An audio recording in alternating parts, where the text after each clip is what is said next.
Hi, everyone. Welcome back to the EnvironMedicine podcast. My name is Finyi, And my name is Gianna Varona. and today is the very fifth episode. Can you believe that it's been five episodes already, Gianna?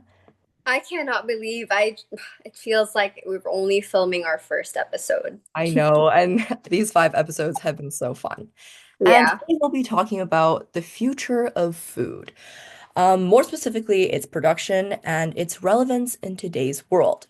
We'll be talking about how to address issues like climate change, population growth, and sustainability regarding food production, as well as the need for innovation to tackle challenges like resource depletion and all around problems with sustainability. So now, let's go on to the definition and small overview, handing it to you, Gianna.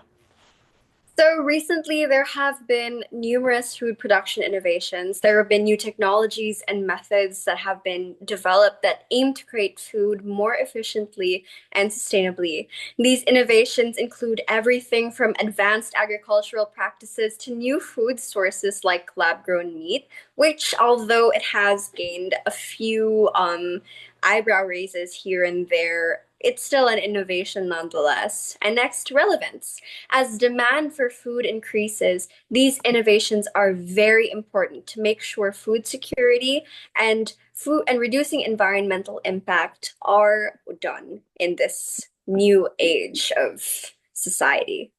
Yeah, I think all of those points are really important. And what's even more important is the challenges in food production. And we'll look at three big ones. The first of which is resource depletion, the exhaustion of natural resources such as soil, water, and energy, which is all essential for creating food. And so traditional farming methods require a large amount of land and water to grow such food, which strains our ecosystems and making it very critical to find more sustainable approaches. And next, we have climate change, of course. Climate change is so rampant nowadays. Like you see those horrible wildfires in LA. Climate change is a big proponent of everything that's happening in our society nowadays. And so, long-term alterations of climate change, this is long-term alterations in temperature, precipitation, and other atmospheric conditions that affect our planet. So, a shifting climate equals unpredictable weather patterns that threaten crop yields and food supply chains, making more innovative solutions more crucial. And lastly is food waste, which we have all definitely been guilty of at one time or another, which includes edible food that is discarded, lost, or uneaten through the supply chain from farms to consumers. And according to the Food Waste Index Report 2024, roughly one third of food produced globally is wasted. Addressing this issue is key to sustainability and resource management as a whole. And so now let's move on to how food production innovation addresses challenges. So, Finn.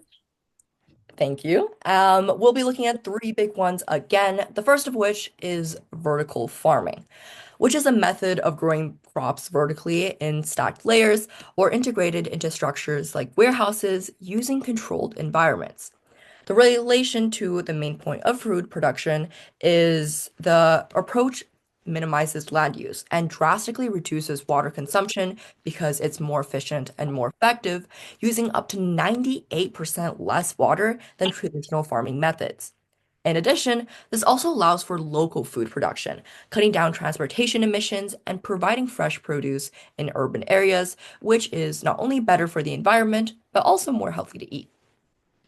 And so next, let's move on to lab-grown meat. So lab-grown meat or cultured meat is produced by culturing animal cells in a lab environment, eliminating the need to raise and slaughter animals. So this has the potential to reduce greenhouse gas emissions associated with livestock farming and can use significantly less land and water.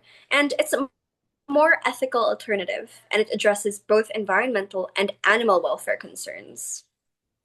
And third, lastly, is reducing food waste, which is something that each and every one of us can do. This involves strategies and technologies aimed at minimizing the amount of food that is lost or discarded throughout the supply chain so we can combat that really big, scary 1/3%. And in relation to the main point of sustainability, innovations such as better storage technologies, improved logistics, and apps for food redistribution can drastically reduce waste. So technologies can play a big role in sustainability. And also, we can ensure that a surplus of food reaches those in need.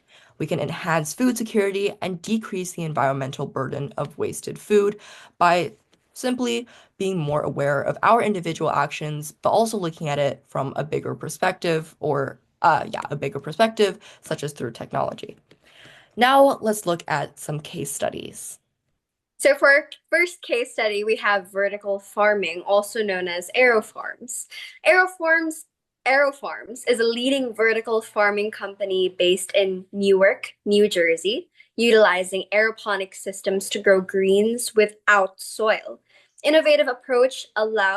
This innovative approach allows them to use 95% less water than traditional farming methods. The environmental impact of this is that vertical farming reduces the need for land and minimizes deforestation. It also significantly cuts down on water use and eliminates pesticides, leading to less chemical runoff into ecosystems. This controlled environment wait, where am I? This controlled environment of vertical farms produces pesticide-free produce, leading to healthier food options. Fresh greens are grown close to urban areas, reducing transportation emissions and providing access to fresh food in food deserts.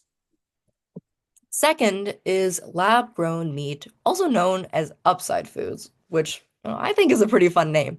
For a quick overview, Upside Foods produces lab-grown meat by culturing animal cells in a nutrient-rich medium, and thus eliminating the need for animal slaughter. The environmental impact of this is that lab-grown meat requires significantly less land, water, and feed compared to conventional livestock farming. The process reduces greenhouse gas emissions by up to 80%, which contributes to climate change mitigation. As well as the health impact, cultured meat can be engineered to be healthier than traditional meat, with potentially lower levels of saturated fat and no exposure to antibiotics or hormones, making it a safer alternative for consumers. And now we have number three, reducing food waste. So we have Too Good to Go. Too Good to Go connects consumers with restaurants and stores that have surplus food, allowing users to purchase unsold food at reduced prices. This rescuing of food that would otherwise be thrown away. This app helps reduce the methane emissions produced by decomposing food in landfills. So less food waste also means fewer resources are wasted in production, leading to lower overall environmental impact. So by promoting the consumption of surplus food, Too Good to Go encourages the public to be more conscious of their food choices and waste, leading to healthier eating habits and reduced food insecurity.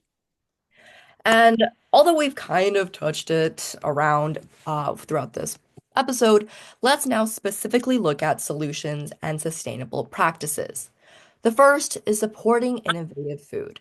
So, looking at production, we can actively seek out local vertical farms and lab-grown meat products for the reasons that we just talked about on why they're good on climate change mitigation, as well as by choosing to support these innovations, they can contribute to a more sustainable food system and also being able to eat healthier foods.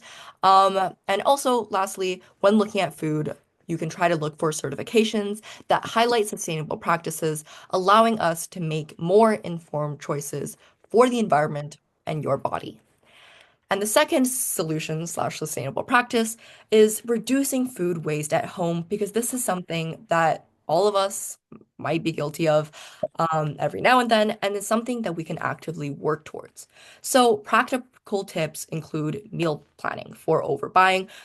I don't know about you guys, but I've seen those videos on my For You page with those people who are having these gigantic meal plans. And honestly, they're kind of fun to watch because I don't know. I like these little bento boxes. I think they're very cute. As well as proper food storage, which extends shelf life, and also making sure to use leftovers creatively, meaning no waste.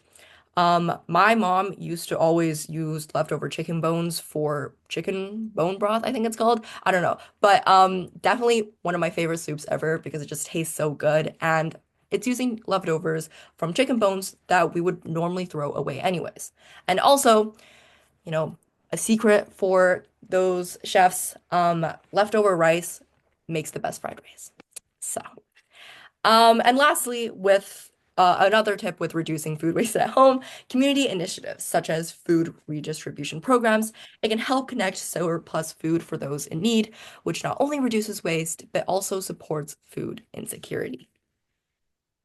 All right. So thank you for that, Finn. I would love to try your mom's bone broth So soup good.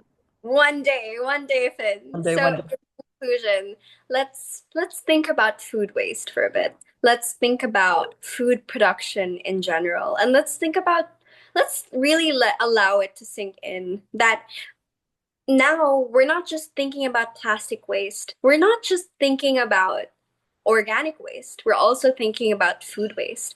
Food waste is a really big component in climate change. It's a really big component now in this era of overconsumption, mass consumerism, and whatever, because people nowadays, like what you mentioned, we're starting to overconsume food. Obesity levels are so high nowadays. It has surpassed what do you call this, being underweight.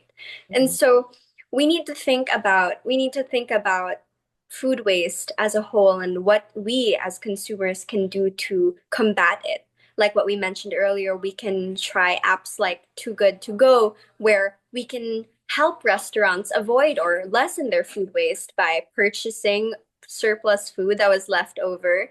And we can start looking at different innovations and research, like let's say lab grown meat, although it does raise a few eyebrows, like it's raising my eyebrows, but let's Mhm. think about it. There's science behind this, and it's a really good alternative to animal farming, especially since animal farms are one of the largest methane producers on the planet, which really contributes to climate change. And let's think about resource depletion. Resource depletion is it's a really big thing since you're depleting resources, you're depleting crops, you're depleting animal farms, and you're wasting it. And how about climate change and food waste and everything? And I think all of these things are interconnected into this one issue that we, especially as consumers, we are the youth and we are consumers. We need to be able to do something that we need to really do something that how do I say this? Do something that really makes us conscious. We need to be conscious. We need to be conscious of our actions, of how we eat, of how we purchase our groceries, of how we purchase our food. And we need to reflect on our food choices and consider how we, as the podcast host, as youth, as students, and how you, as listeners, can support sustainable practices in your own lives. And now we invite you to share your thoughts, to ask questions, and suggest topics for future episodes. Mhm. So, thank you so much, everyone, for listening to episode 5 of the EnvironMedicine podcast. And don't forget to watch our previous or listen to our previous episodes, Yeah. like our episode on air, our episode on overconsumption, and we hope you listen to our very next podcast episode. So, again, I am Gianna Varona, And I'm Finny. and this is the EnvironMedicine podcast. EnvironMedicine podcast. Okay, so we hope you had a great time. See you next time. Bye bye. And also try out Bye. the chicken broth recipe.